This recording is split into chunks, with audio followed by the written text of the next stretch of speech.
Our next question is from the Honorable Pedro Colon, State Representative in the state of Wisconsin.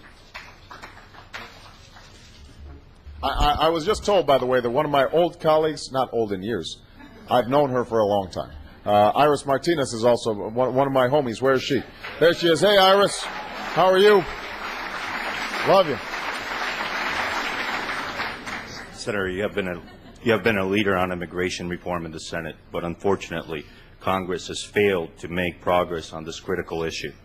As the next President of the United States, will comprehensive immigration reform, and not just enforcement, be on your top policy priorities on your first 100 days in office?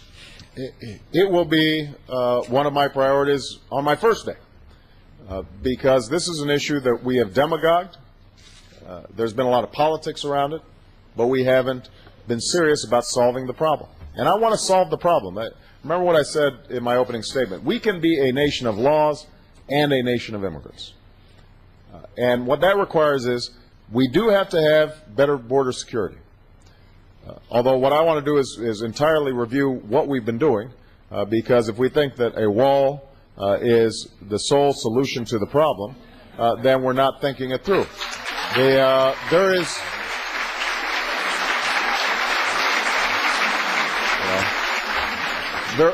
There may be areas along the border where barriers make sense, but the most important thing is for us to have better patrols, better surveillance, virtual borders that are working effectively. And we had to cooperate with local and state officials to do it. One of the things when I went down along the border in Texas, you discover is the federal government's just not talking to and thinking through what's going on. So if you've got a wall that's cutting the campus of the University of Texas in Brownville in half, literally, that means you have not done a good job consulting with the local officials who know more about their community.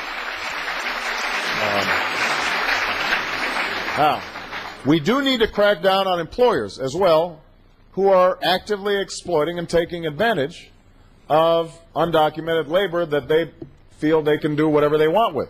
Not paying overtime, not paying minimum wage. That is also something that we have to crack down on. And as a part of this whole process, we've got to provide a pathway to citizenship for the 12 million people who are currently here. And that means, look, they have broken the law. And we have to recognize that. And a lot of Americans who are generous in spirit are also concerned about people abiding by the law. So we shouldn't just dismiss those concerns. We should say you have to register, you have to pay a fine, learn English, you should go to the back of the line. You shouldn't get citizenship before somebody who applied legally. But you can, over time, earn your citizenship and not be fearful of a knock on the door in the middle of the night. And your children will have the stability that they deserve, which, by the way, is why I'm such a strong supporter of the DREAM Act, because it is so important for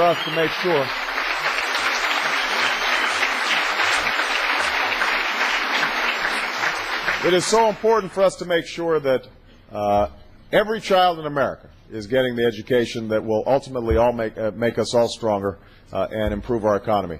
Two last points I want to make on immigration. Part of comprehensive immigration should be to strengthen our legal immigration system. And that's why I've worked with folks like Luis Gutierrez.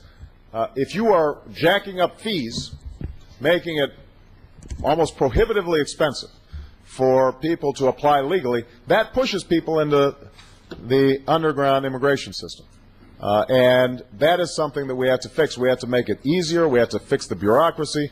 We shouldn't have 10 to 12-year waiting lines in processing legal immigration. And the final thing is we've got to work more effectively with Mexico and Central America to develop the economies on that side of the border. People come here for economic reasons. If they've got a job there that supports a family, then that will take the pressure off our immigration system. Thank you, Senator.